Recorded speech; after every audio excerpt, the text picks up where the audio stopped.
Surabaya Mengaji. Yuk, dukung dakwah Surabaya Mengaji. Salurkan harta terbaik Anda untuk operasional dakwah.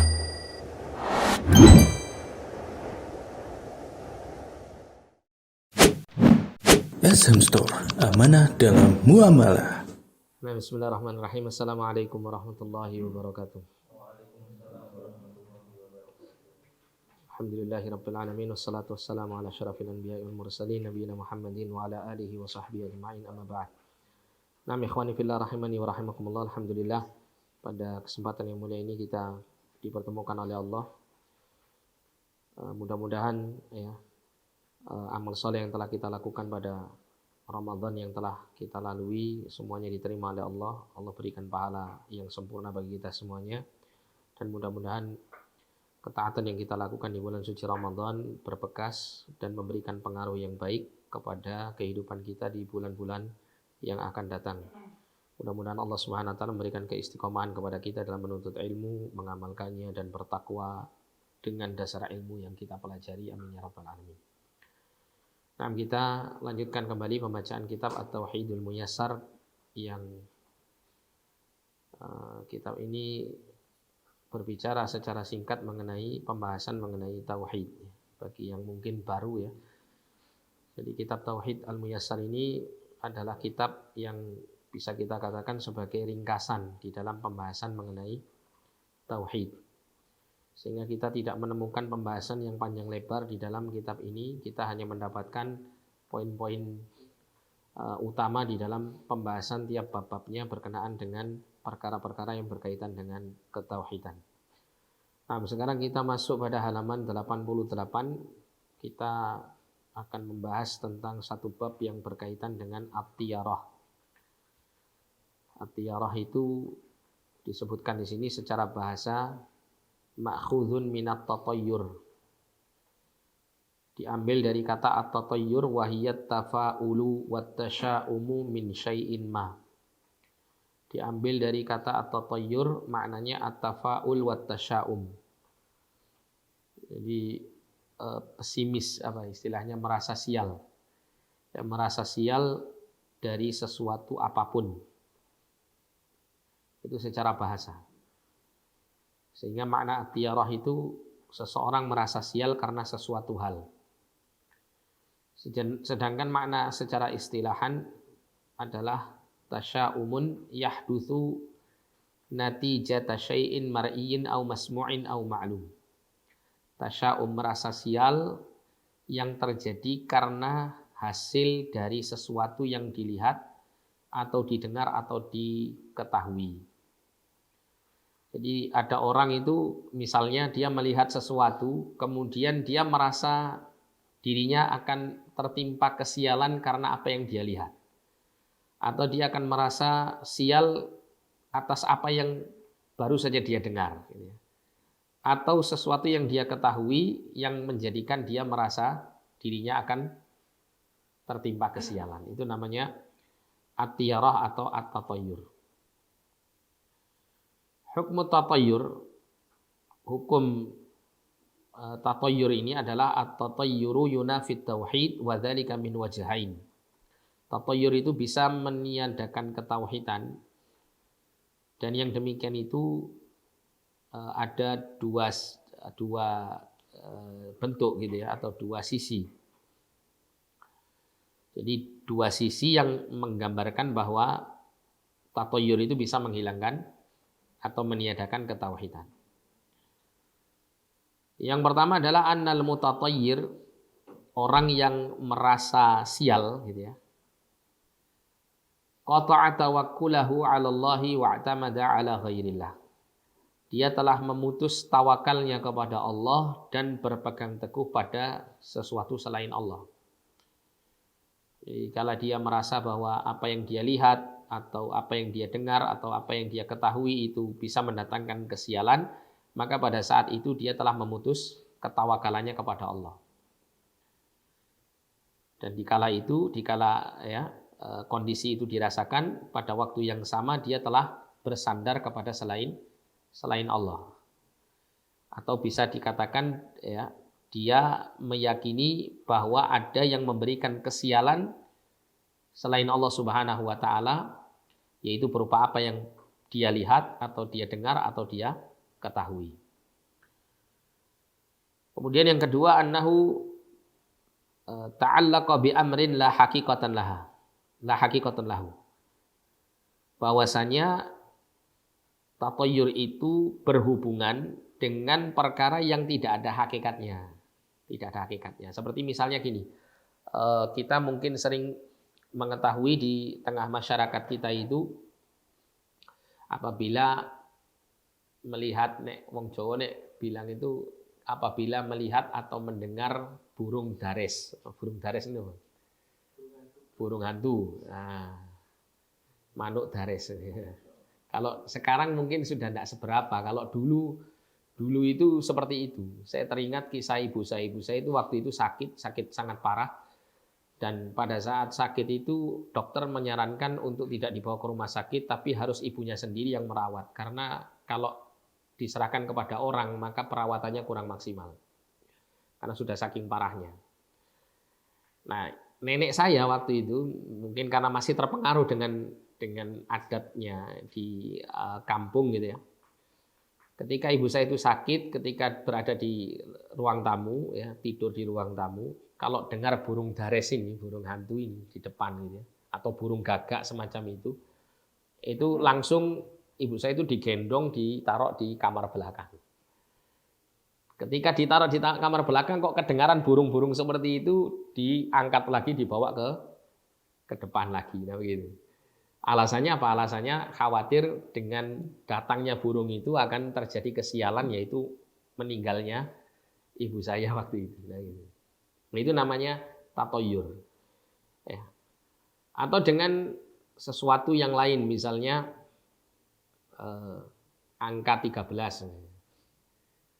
Kalau angka 13 ini masih sampai sekarang masih sering ya kita dapati bahwa angka 13 itu sering dihindari. Kalau ada rumah dibangun ya di atas tanah kaflingan, biasanya nomor 13-nya nggak ada. Atau ada orang itu mungkin bikin kos-kosan gitu ya, kamarnya itu sampai melebihi 13 kamar, itu nomor 13-nya mesti dihilangkan. Nah, itu namanya tatoyur, merasa sial. Atau mungkin kita pernah mendengar juga, misalnya ada orang itu yang merasa sial ketika cicak itu menjatuhi dirinya. Itu langsung dia merasa dirinya akan tertimpa kesialan. Nah, pada saat orang yang merasa sial ini ya muncul perasaannya semacam ini, maka dikala itu dia telah memutus tawakalnya kepada Allah, karena dia tidak menyerahkan urusan itu kepada Allah. Urusan sial atau tidak sialnya dia itu dia gantungkan kepada alamah tadi, kepada tanda-tanda tadi. Tapi tidak dia gantungkan kepada siapa? Kepada Allah Subhanahu wa taala. Di satu sisi dia telah memutus tawakalnya kepada Allah, di sisi lain dia telah menggantungkan kesialannya tersebut kepada sesuatu yang lain. Kemudian yang kedua adalah orang yang tatoyur tadi, yang merasa sial dengan sesuatu, itu apa yang dia rasakan dari kesialan yang dia yakini itu sebetulnya tidak ada hubungan dengan perkara yang hakikatnya ada. Maksudnya apa? Kejatuhan cicak dengan nasib sial itu apa hubungannya? Kan nggak ada. Ya. Beda kalau misalnya kita ini tidak mau belajar, sehingga besok kita merasa sial karena tidak bisa menjawab ujian misalnya. Nah, ini ada hubungannya. Tapi kalau kejatuhan cicak dengan nasib sial atau dengan kerugian perdagangan yang kita jalankan misal gitu ya, maka apa secara kauniyah itu apa hubungannya? Itu tentu tidak akan kita dapatkan benang merahnya kan gitu. Ya, tidak ada hubungannya sama sekali. Nah, itu yang dimaksud pada poin kedua, annahu ta'allaqa bi amrin la haqiqatan lahu. Bahwasanya dia telah menghubungkan ya, kepada suatu perkara yang hakikatnya enggak ada. Bal huwa wahmun wa takhyil ya. Akan tetapi atau bahkan dia hanya sekedar anggapan dan khayalan belaka. Ya. Khayalan orang saja. Apa istilahnya? Seperti mitos itu kan khayalan kan ini. Ini juga erat kaitannya dengan tatoyur. Misalnya orang kalau pakai pakaian hijau di pantai selatan, nah ini termasuk ya, perkara-perkara yang dibangun di atas takhyil, ya, di atas hal-hal yang dibangun berdasarkan khayalan-khayalan saja atau wahmun saja, anggapan-anggapan yang tidak didasari oleh penelitian atau ketentuan yang bisa dipastikan bahwa ia adalah termasuk bagian dari hukum kauniyah yang Allah Ta'ala tetapkan. Nah, dua sisi ini yang menjadikan seseorang itu kehilangan tauhidnya ketika dia terjerumus ke dalam tatayyur. Dalilun nahyi 'ani tatayyur, dalil yang menyebutkan tentang larangan untuk merasa sial karena sesuatu adalah seperti yang Allah firmankan dalam surat Al-A'raf ayat 131. Allah berfirman, ala innama ta'iruhum 'indallahi walakinna aktsarahum la ya'lamun. Ketahuilah sesungguhnya ya, rasa sial mereka itu adalah dari sisi Allah Ta'ala. Akan tetapi kebanyakan mereka tidak mengetahui. Surat Al-A'raf ayat 131 sebenarnya. Kita lihat ini. 131. Nah, di sini Allah mengatakan fa idza ja'athumul hasanatu qalu lana hadhihi. Kemudian apabila kebaikan atau kemakmuran itu datang kepada mereka, mereka mengatakan ini adalah karena usaha kami. Wa in tusibhum sayyi'atu yattayyaru bi Musa wa man ma'ah. Dan apabila keburukan itu menimpa mereka, maka mereka akan merasa bahwa kesialan menimpa mereka itu karena sebab Musa dan orang yang mengikutinya, orang yang bersamanya. Jadi orang-orang di masa Nabi Musa alaihissalam, orang-orang yang ya, kafir musyrik ini, mereka itu menganggap kedatangan Nabi Musa beserta orang-orang yang mengikuti Nabi Musa dari kalangan orang yang beriman itu adalah sebab kesialan. Padahal kedatangan Rasul itu kan menandakan kedatangan rahmat Allah Subhanahu wa taala untuk siapa yang mau mengikutinya, kan begitu. Tapi sebaliknya orang musyrik atau orang kafir itu justru menganggap bahwa kedatangan Nabi Musa itu adalah sebagai ya, bentuk kesialan. Ya, sama dengan sebagian orang ya. Ada sebagian orang itu yang merasa kedatangan ya, dai yang menyeru kepada sunnah, mengajak manusia kepada tauhid itu justru apa? Mendatangkan kesialan bagi mereka, mendatangkan perpecahan atau ketidaknyamanan bagi kehidupan mereka. Ala innama ta'iruhum 'indallah walakinna aktsarahum la ya'lamun. Kata Allah Subhanahu wa taala, ketahuilah sesungguhnya nasib mereka di tangan Allah. Maksudnya nasib sial mereka itu adalah di tangan Allah Subhanahu wa taala atau di sisi Allah Subhanahu wa taala. Walakinna aktsarahum la ya'lamun, akan tetapi kebanyakan mereka tidak mengetahui. Ya, karena mereka kafir kepada Allah, ya maka mereka tidak merasa demikian. Nah, di sini Allah Subhanahu wa taala ya melarang untuk memiliki sikap tatayyur karena tatayyur itu termasuk bagian dari sifatnya orang kafir atau orang musyrik. Wa qauluhu sallallahu alaihi wasallam, dan sabda Nabi sallallahu alaihi wasallam, la adwa wala tiyarata wala hamata wala safar. Muttafaqun alaih.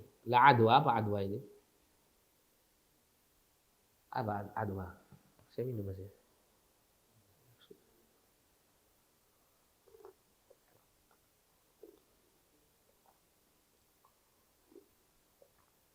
La adwa wala tiyarata wala hamata wala safar. La adwa, tidak ada apa?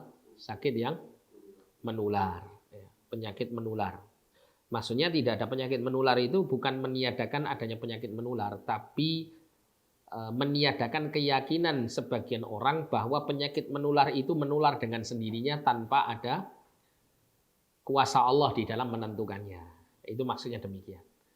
Ya, karena di dalam hadis-hadis yang lain Nabi SAW memerintahkan kita untuk menjauhkan diri dari tempat-tempat yang mengandung wabah. Ya, apabila ada suatu wabah di satu negeri, kata Nabi SAW, orang yang berada di dalamnya hendaklah bersabar untuk tetap tinggal di dalam, tidak keluar dan tidak meninggalkan tempat tinggalnya. Orang yang belum memasukinya maka tidak boleh untuk memasuki tempat yang terkena wabah ta'un tersebut. Ini menandakan bahwa wabah penyakit atau ta'un ini bisa menyebar dengan izin Allah Subhanahu wa taala.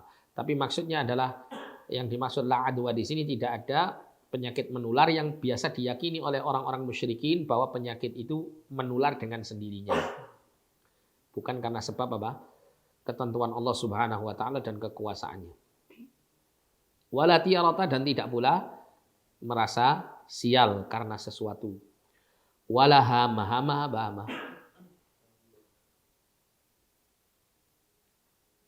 Hama. Iya, hamah ini ya itu tadi manuk dares. Iya. Hamah. Jadi apa namanya burung yang apa namanya burung hantu ya. Burung hantu yang apa namanya yang kemudian diyakini mendatangkan kesialan. Kemudian wala sofar, dan tidak pula bulan sofar. Nah ini di masyarakat musyrik jahiliyah bulan sofar itu mereka anggap sebagai bulan sial. Mereka anggap sebagai bulan sial sehingga mereka tidak berani melakukan pekerjaan-pekerjaan atau aktivitas-aktivitas yang dikhawatirkan melalui aktivitas itu dia akan mendapatkan kesialan di bulan tersebut. Kalau di negeri kita mungkin Suro apa Muharram ya, Muharram. Diyakini adalah waktu yang mendatangkan kesialan. Termasuk Syawal dulu itu orang musyrikin juga menganggap waktu yang apabila diselenggarakan pernikahan di dalamnya itu akan bisa meretakkan hubungan keluarga orang yang menikah di waktu itu. Tapi kemudian Nabi Shallallahu Alaihi Wasallam justru menikah di waktu Syawal, dan pernikahan beliau langgeng bersama Ummul Mukminin Aisyah radhiyallahu anha. Ini dalam rangka untuk mematahkan apa namanya keyakinan yang dibangun berdasarkan mitos atau takhayul yang tersebar di masyarakat. Jadi justru kalau misalnya Anda mengikuti apa yang dilakukan Rasul, Anda juga apa namanya kalau misalnya mau dan bisa gitu ya. Ketika misalnya Anda belum menikah, Anda menikah di bulan Muharram. Dikala orang-orang menganggap menikah di bulan Muharram itu bulan sial, Anda menikah di waktu itu. Oh ya akhirnya rame gitu.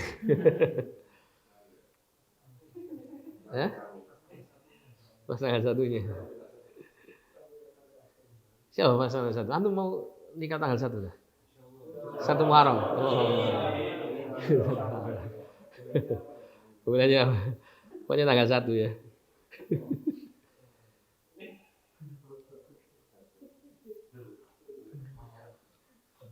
Nah ini semuanya disebutkan Nabi SAW ya, karena berkaitan erat dengan kesyirikan yang terjadi di masa jahiliyah.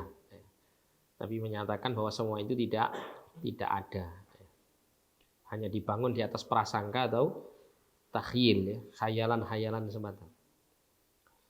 Wa qaulu alaihi salatu wasallam, kalau misalnya ada orang itu awalnya nggak meyakini tapi kemudian dia mendapati ya apa yang diyakini orang-orang bahwa itu adalah sebab kesialan, terus kemudian dia juga akhirnya merasa tertimpa kesialan. Kadang kita kan begitu ya, mungkin kita nggak percaya saya gini. Tapi setelah kita mengalami ternyata seperti yang dikatakan orang-orang. Nah itu kadang-kadang membuat kita ini mulai ya goncang gitu. Nah disitulah termasuk bagian daripada ujian ketauhidan. Jadi tauhid yang kita pegang saat ini, yang kita yakini itu bukan berarti kemudian tidak ada ujiannya, ada ujiannya. Afa hasibtum annama Allah mengatakan afa hasibtum apa namanya? Gimana itu ayatnya? Antaqulu amana wa hum la yu'min la yuftanun itu apa?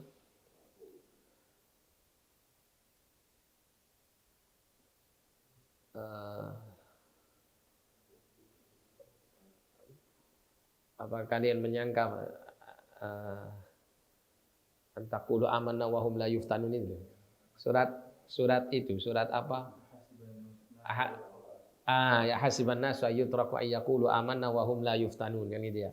Apakah manusia menyangka bahwasanya mereka ketika mengatakan kami telah beriman kemudian ditinggalkan begitu saja tanpa ada ujian. Jadi kita yang merasa kita ini beriman maka mesti nanti akan ada ujian-ujian keimanan. Ya, salah satunya ujian-ujian semacam ini. Kelihatannya sepele tapi ini konsekuensi daripada atau akibat daripada kesalahan yang dilakukan itu sangat fatal sekali. Contoh kayak itu tadi ya, misalnya kita tidak percaya dengan apa yang menjadi keyakinan masyarakat di sekitar kita. Tapi ketika itu terjadi pada diri kita sebagai ujian, nah itu kadang-kadang muncul apa? Keraguan-raguan. Oh, apa iya ya? Nah, ini. Apa bener ya? Nah, padahal itu sebagai ujian, ya, ujian keimanan kita. Nah, inilah diperlukannya kita untuk terus mengulang pelajaran tauhid karena mesti ujian-ujian ketauhidan itu mesti setiap hari selalu ada ujiannya, ya, selalu ada ujiannya dengan berbagai macam bentuk. Ya, seperti misalnya orang mungkin kuat tauhidnya ketika dia tercukupi kebutuhannya, tapi ketika dia dihadapkan pada keadaan-keadaan yang susah, nah mulai ketauhidannya bisa berkurang atau bahkan bisa luntur.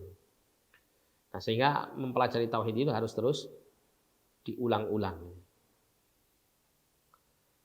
Wa qaulu alaihi salatu wassalam at-tiyaratu syirkun.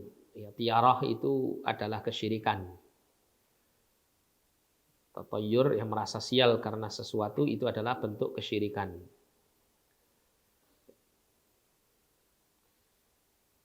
Kemudian ahwalul mutatayyir, keadaan orang yang merasa sial dengan sesuatu.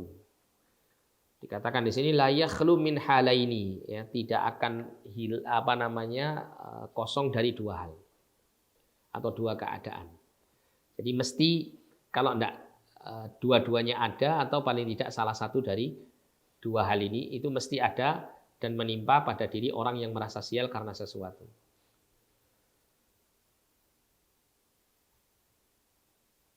Al-awwalu an yahjuma wa yastajiba li hadhihi tiyarah wa yad'u al-amal atau wa yad'al amala wa hadha min a'zami tatayyur wa tasya'um. Jadi yang pertama itu adalah dikala sesuatu yang dia anggap sial itu terjadi, maka dia pun meyakininya. Dia pun meresponnya dengan respon yang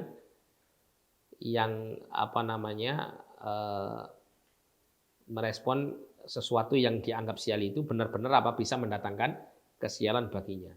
Sehingga waya da'al amal, dia meninggalkan pekerjaan, meninggalkan aktivitas, meninggalkan amal karena merasa khawatir akan terjadi kerugian ketika dia melakukan aktivitas tersebut. Misalnya ya, seperti orang musyrik jahiliyah dulu, dia sebelum berangkat untuk melakukan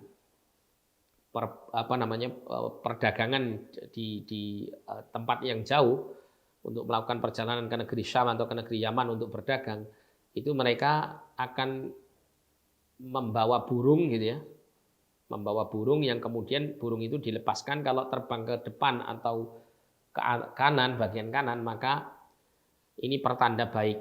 Tapi kalau burung itu dilepaskan kemudian belok kiri, ya terbang ke kiri, atau terbang ke belakang, atau dia diam tidak mau terbang, nah maka ini dianggap sebagai kondisi yang sial, ya. Sehingga dia mengurungkan untuk melakukan perjalanan dalam rangka berdagang. Nah, dia meninggalkan amal, meninggalkan pekerjaan. Wa hadza min a'zami tatayyur wat tasya'um, dan ini adalah bagian daripada tatayyur atau merasa sial yang paling besar. Yang menjadikan orang itu benar-benar terjerumus ke dalam kesyirikan. Atsani, yang kedua, an yumdi lakin fi qalaqin wa hammin wa ghammin yakhsha min ta'thiri ma tatayyara bihi. Wa hadza min at-tasya'um aydan lakinnahu akhafu minal awal. Jadi yang kedua ini lebih ringan gitu ya. yaitu dia tidak memperdulikannya. Dia abaikan perkara yang dia anggap sial tadi, dia abaikan. Akan tetapi ketika dia mengabaikannya, itu masih di dalam hatinya ada perasaan gundah gulana.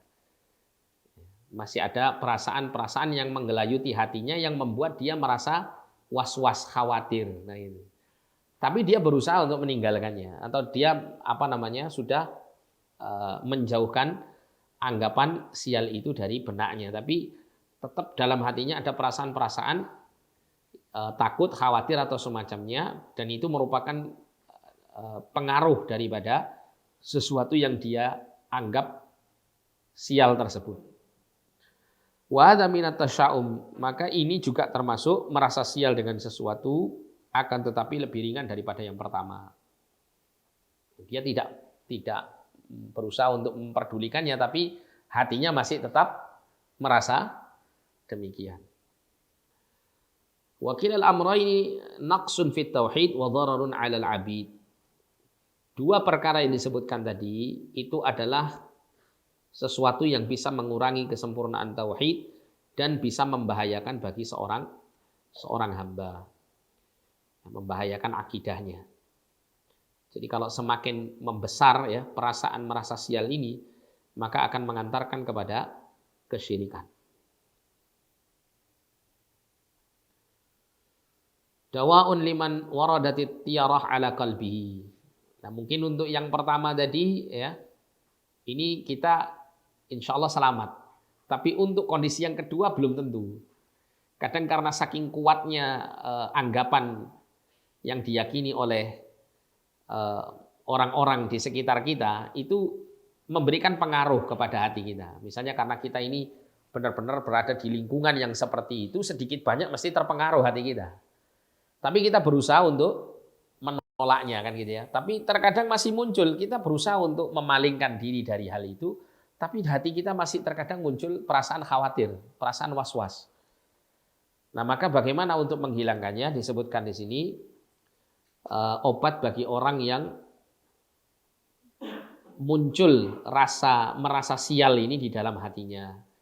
Hendaklah dia mengatakan Allahumma la ya'ti bil hasanati illa anta. Ya Allah, tidak ada yang datang dengan membawa kebaikan kecuali Engkau, wala yadfa'us sayyi'at illa anta, dan tidak pula ada yang menolak keburukan kecuali Engkau. Wala haula wala quwwata illa bik, tidak ada daya dan kekuatan kecuali dengan pertolonganmu. Jadi kita mengucapkan kalimat ini untuk mengokohkan hati kita agar semua apa yang menjadi was-was dalam hati kita dan pengaruh-pengaruh tatoyur tadi dalam hati kita itu benar-benar bersih. Ya, kita kembali ya mengosongkan hati dengan mengosongkan hati dari hal-hal yang demikian dan mengganti hati kita ini dengan mentauhidkan Allah Subhanahu wa taala dan bertawakal kepadanya. Bahwa segala sesuatu kebaikan dan keburukan itu adalah berasal dari Allah. Maka saya bertawakal kepada Allah Subhanahu wa taala. Wa yaqulu kadzalik, dan hendaklah dia juga mengucapkan Allahumma la tayra illa tayruk. Ya Allah, sesungguhnya ya Allah, tidak ada ya sesuatu itu sebagai penyebab kesialan kecuali Engkau. Wala khaira illa khairuk, dan tidak ada kebaikan kecuali kebaikan. Wala ilaha ghairuk, dan tidak ada Tuhan yang berhak disembah dengan sebenarnya selain Engkau. Jadi kesialan itu tidak ada kecuali darimu. Kebaikanmu juga tidak akan terjadi kecuali darimu. Tsumma alaihi, kemudian hendaklah dia yang pertama ma'rifatu dhararit tiyarah. Ya, dia membangun dalam hati dan pikirannya tentang pengetahuan mengenai bahayanya tiarah, bahayanya merasa sial karena sesuatu atau dengan sebab sesuatu. Karena dengan seseorang itu mengetahui bahayanya tiarah, bahwa tiarah itu bisa mengurangi atau bahkan bisa menghapuskan ketauhidan dan keimanan, maka tentu dia akan benar-benar memeranginya, gitu ya. Memeranginya dan membenci apa yang disebut dengan tiarah ini. Kemudian yang kedua mujahadatu nafsihi, ya, mujahadatu nafsihi, memerangi hawa nafsu. Kadang-kadang jiwa kita ini tertarik dengan hal-hal yang demikian, nah, maka kita perangi, ya, kita perangi.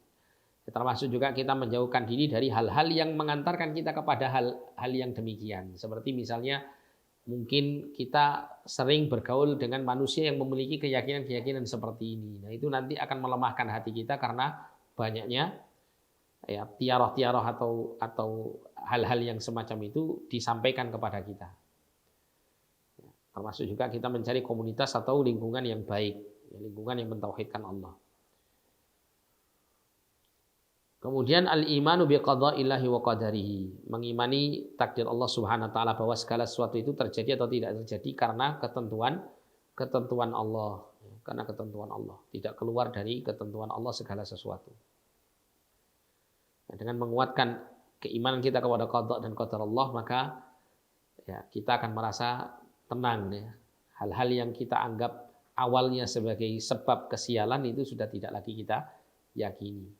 Karena segala sesuatu, baik itu sesuatu yang disukai atau tidak disukai itu terjadi, itu semuanya adalah sangat berkaitan erat dengan ketentuan dan takdir Allah Subhanahu wa taala yang ditetapkan oleh Allah kepada setiap makhluknya. Kemudian yang keempat, ihsanul dzanni billah. Berbaik sangka kepada Allah taala. Berbaik sangka kepada Allah. Jadi kalau ada sesuatu yang bersifat tasya'um ini ya, atau hati itu mulai merasa sial karena ada satu hal yang terjadi pada dirinya, maka hendaklah segera memperbaiki prasangkanya kepada Allah. Ya. Jangan kemudian dia larut dengan apa yang diyakini oleh masyarakat di sekitarnya sehingga dia merasa bahwa nanti Allah memberikan kesialan kepadanya karena sebab itu. Bahkan orang ketika dia melakukan dosa atau kemaksiatan pun dia diminta untuk tetap berbaik sangka kepada Allah. Dengan apa? Dengan tetap meyakini bahwa Allah itu selalu membuka pintu rahmatnya. Sehingga dengan itu akan termotivasi dia untuk segera bertobat. Atau misalnya kalau seseorang itu ya melakukan dosa-dosa yang mana dosa itu adalah sumber kesialan gitu kan. Ketika itu Allah Subhanahu wa taala mensegerakan balasan-balasan dosanya itu di dunia, maka seharusnya orang itu tidak berprasangka buruk kepada Allah, tapi berbaik sangka. Berbaik sangka gini, dia berbaik sangka kepada Allah bahwa Allah ya menurunkan balasan untuk dosa-dosanya segera di dunia ini sebagai sebuah kebaikan baginya. Sehingga dengan demikian akan gugur dosa-dosanya sampai ketika nanti menghadap Allah sudah tidak lagi memiliki dosa. Kan ada orang mungkin ya di masa mudanya itu dia banyak melakukan maksiat. Ya. Segala macam maksiat itu dia sudah rasakan. Nah kemudian Allah memberikan di masa tuanya itu sakit-sakitan misalnya. Nah, sakit-sakitan. Nah maka dia harus meresponnya dengan husnudzon, baik sangka. Ya, dia cross check dirinya, mungkin dulu karena saya masih muda banyak melakukan dosa dan maksiat. Sekarang di usia tua saya diberikan sakit untuk menggugurkan dosa-dosa tersebut. Karena dengan seseorang itu bisa menghadirkan baik sangka kepada Allah Subhanahu wa taala, maka tidak akan ada celah syaitan untuk menyusupkan at-tasya'um ini. Merasa sial karena sesuatu. Kemudian yang kelima, isti'malul istikharah. Ya. Yaitu beristikharah, meminta petunjuk kepada Allah Subhanahu wa taala di dalam semua hal. Terutama hal-hal yang besar gitu. Tidak dengan cara mendatangi dukun, paranormal atau semacamnya. Ya, misalnya menanyakan tentang hasil daripada pekerjaan yang akan dia lakoni. Misalnya saya mau bekerja merantau ke luar negeri. Kinten-kinten yang napa mbah. Jenengan pirsani kula. Tolong saya dilihat bagaimana bagaimana masa depan saya nanti ketika di luar negeri. Oh, masa depanmu suram nih. Enggak usah berangkat dari itu. Nah, seperti itu. Nah, kalau seseorang itu dia menggunakan istikharah ya, dengan cara yang syar'i, dia meminta petunjuk kepada Allah Subhanahu wa taala, maka ini sudah menggantikan semua hal-hal yang mengandung kesyirikan dengan mendatangi para dukun dan paranormal untuk meramal masa depannya. Kemudian haddut tiyaratil manhi anha. Had itu apa?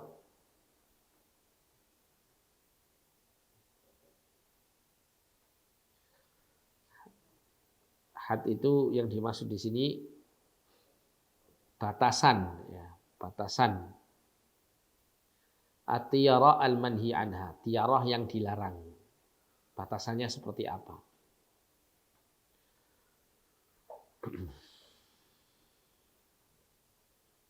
Qala alaihi salatu wassalam, Nabi alaihi salatu wassalam bersabda, innamat tiyaratu ma amdhaka aw raddaka. Sesungguhnya tiarah itu ma amdhaka.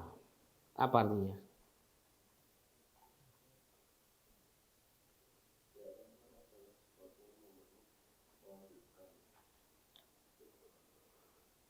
Ya, melanjutkan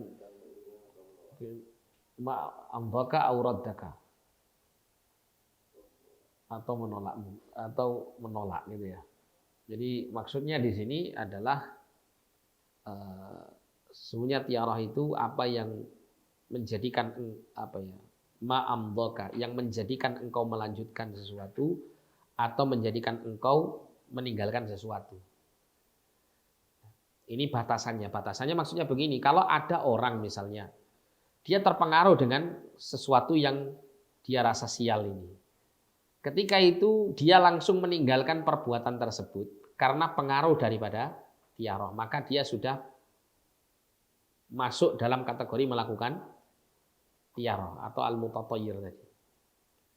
Misalnya ya, karena saking kuatnya keyakinan orang di sekitarnya itu bahwa kalau membuka toko misalnya di pasar itu hari Kamis itu bukanya katakanlah jam 7 itu bisa mendatangkan kesialan misal gitu ya. Misalnya saking kuatnya.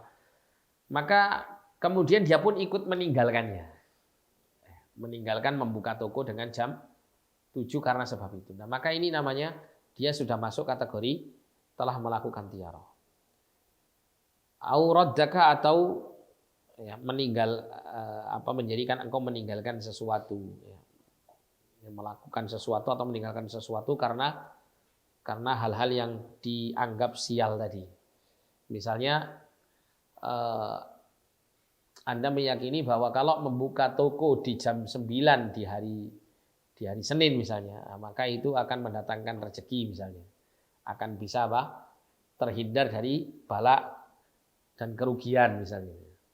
Nah, maka Anda melakukan hal yang seperti itu. Nah, ini juga termasuk bagian dari tiarah yang dilarang.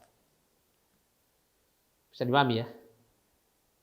Nah, al-fa'lul hasan. Nah, sekarang ada yang serupa dengan tiarah tapi bukan tiarah. Dia disebut dengan al-fa'lul hasan. Al-fa'lu. Apa al-fa'lu itu?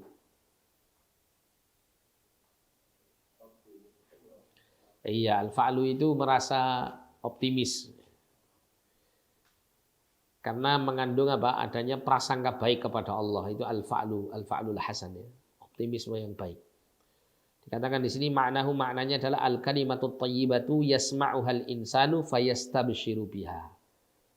Jadi kalimat yang baik yang orang itu mendengarkannya kemudian dia merasa bergembira dengan kalimat tersebut. Nah, dicontohkan di sini, syakhsun arada safar fasami'a man yaqul ya salim fastabshara biha. Ada orang, dia ingin melakukan perjalanan jauh. Kemudian dia mendengarkan orang lain mengatakan wahai Salim, manggil orang lain ya, wahai Salim. Maka dia pun langsung merasa bahagia. Maksudnya merasa bahagia apa? Tumbuh optimismenya bahwa perjalanan ini diharapkan mendatangkan kebaikan dan keselamatan. Nah, begitu. Tapi dia tetap mengharap kepada Allah gitu ya. Cuman di situ muncul rasa optimismenya, tidak merasa pesimis, tidak merasa sial, tapi merasa mendapatkan keberuntungan dari Allah Subhanahu Wa Taala. Itu namanya al-fa'lul hasan. Contoh yang lain misalnya ada orang sakit di rumah sakit gitu ya, orang sakit di rumah sakit, kemudian dia mendengar ada orang di sebelahnya itu atau dia mendengar ada orang yang menjenguk orang lain gitu ya, orang lain yang sakit di sebelahnya, itu kemudian mengatakan, oh kalau sakit seperti ini insya Allah cepat sembuhnya. Nah dia mendengar kalimat cepat sembuhnya yang membuat dia merasa berprasangka baik kepada Allah agar Allah bisa memberikan apa? Kesembuhan yang segera. Nah itu namanya al-fa'lul hasan. Artinya termotivasi dengan kalimat-kalimat positif. Kalau bahasa sekarangnya begitu. Seperti misalnya seseorang itu bersemangat karena dia memiliki apa ya, kalau bahasa kita itu, kalau sekarang itu apa ya, kata-kata atau ungkapan-ungkapan yang sering dia ucapkan untuk menggugah motivasinya, apa namanya itu? Mutu ya, mutu. Jargon ya. Apa istilahnya? Hah? Seperti kalau orang-orang motivator itu loh, kadang apa namanya, menyampaikan gitu kan di sebuah seminarnya gitu. Ya. Sehat, semangat, ceria, nah gitu. Kayak sekolah TK. Nah, itu kalimat-kalimat bagus gitu, kalimat-kalimat positif yang dia dengar, yang membuat dia itu memiliki optimisme. Itu namanya al-fa'lu. Al-fa'lu. Ya. Hah? Iya ya mungkin ya, enggak tahu saya namanya. Intinya seperti itu. Maka yang seperti ini hukumnya boleh. Hukumnya boleh. Ya, hukumnya boleh. Dalilnya adalah sabda Nabi SAW, wa yu'jibunil fa'lu, muttafaqun alaih. Jadi al-fa'lu itu membuat takjub diriku. Ya, maksudnya kata-kata positif yang didengar oleh seseorang kemudian membuat orang itu termotivasi atau merasa optimis. Itu adalah al-fa'lu. Nabi mengatakan kata yang atau al-fa'lu itu adalah memberi apa namanya, wa yu'jibunil fa'lu, yang menjadikan aku ini takjub atau merasa kagum dengannya karena memiliki pengaruh-pengaruh positif juga. Nah, di sini diterangkan al-farqu bainat tiyarah wal fa'lu. Bainat tiyarati wal fa'li. Perbedaan antara tiyarah dan al-fa'l. At-tiyaratu su'udzanni billah. Tiyarah itu buruk sangka kepada Allah. Kenapa dikatakan buruk sangka kepada Allah? Karena dia sudah menyangka bahwa Allah mesti ngasih kesialan pada dirinya ketika dia melihat sesuatu yang dianggap sial. Kejatuhan cicak, waduh sial saya. Nah, seakan-akan dia sudah menganggap bahwa hari itu Allah menakdirkan nasibnya sial. Padahal belum tentu Allah menakdirkan nasibnya pada saat itu dalam keadaan sial. Bisa jadi sebaliknya. Allah menakdirkan di hari itu dia mendapatkan kebaikan yang banyak. Berarti dia sudah melakukan apa? Su'udzon, buruk sangka kepada Allah Ta'ala. Wa sarfu syai'in min huquqihi li ghairihi, dan memalingkan sesuatu dari haknya Allah Subhanahu wa taala kepada selainnya. Itu berkenaan dengan apa? Penentuan nasib.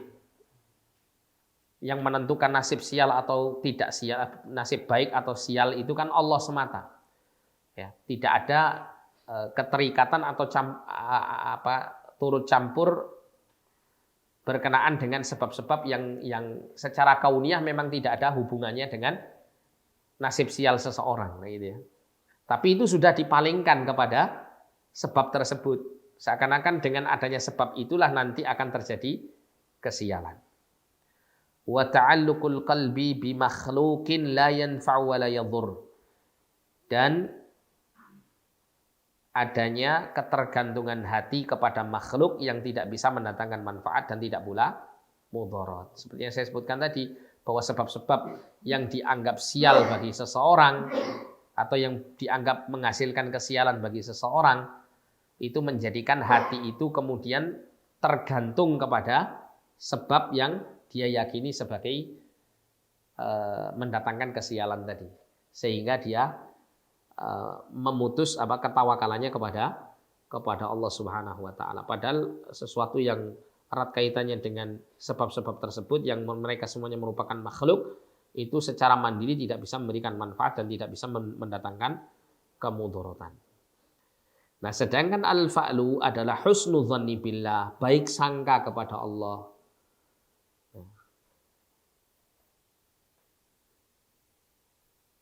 Ini apa ini ya? Apa kira-kira ini kalimat yang berikutnya ini?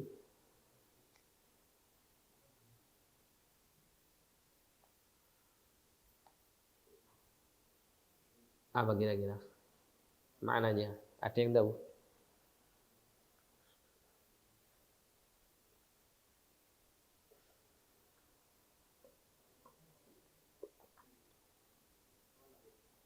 Ini setelah husnudzani billah ini al-fa'lu. Apa maknanya?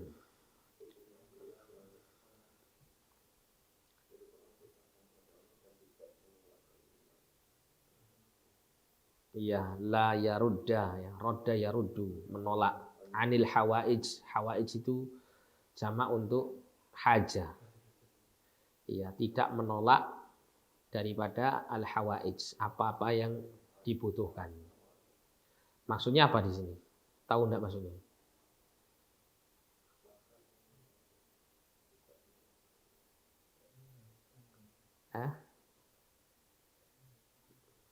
Apa maksudnya? Husnudzan billah la yaruddu anil hawaij. Berbaik sangka kepada Allah tidak menolak hawaij, sesuatu yang dibutuhkan.